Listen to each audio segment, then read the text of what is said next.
Good morning. Today is the rest of Alma Chapter 18, verses 22 through 43. And what's happening in the rest of these verses is Ammon's just talking to King Lamoni. He's kind of asking him some leading questions and just kind of expounding the scriptures to him. I'm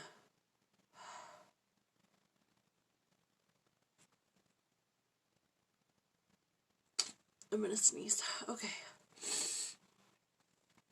so, not a whole lot going on in the supplemental, but there is a verse where it says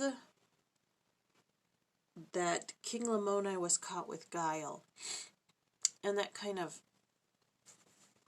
was, you use the word guile for like treachery or like deceitful, and so it kind of was like, well, why would it say he was caught with guile? But in the Ludlow book it says that the word guile can also denote the use of strategy. It is evidently used in the latter sense in Alma 18:23. In other words, Ammon planned or used strategy in arranging the questions he asked King Lamoni, which makes better sense for me personally. So anyways, not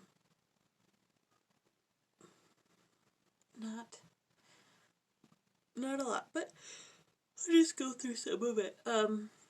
In 22 it says, being wise yet harmless.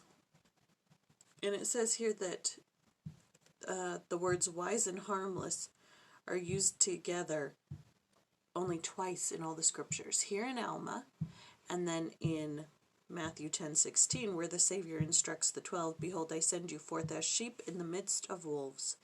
Be ye therefore wise as serpents and harmless as doves.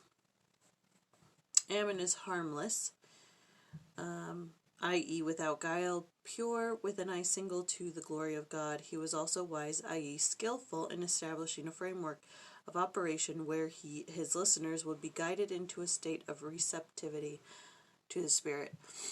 So when Ammon's talking to Lamoni, he just gently leads him along. He starts, do you know that there's a God?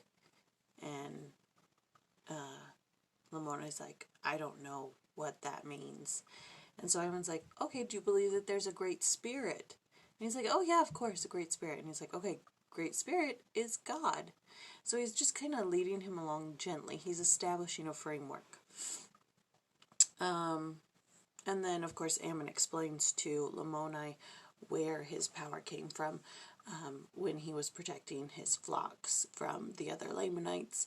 He just says, it's the power of God. He gave it to me so that I could show forth his power. He helped me so that I could be an instrument in his hands. I have this strength because of my faith in God. That's what he says. That's where it comes from. And then the last, 4 verses, 40 through 43. The king says that he believes all the words and he prays to God. He says, O Lord, have mercy according to thy abundant mercy which thou hast had upon the people of Nephi. Have upon me and my people. And then he falls as if he were dead.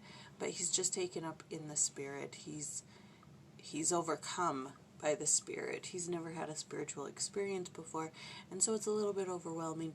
Therefore, he passes out, or, he just he's rendered unconscious. And his family believe he's dead for the space of 2 days. Before they do anything. For the space of 2 days before they do anything. I think that's hilarious. Anyways, tomorrow is chapter 19. And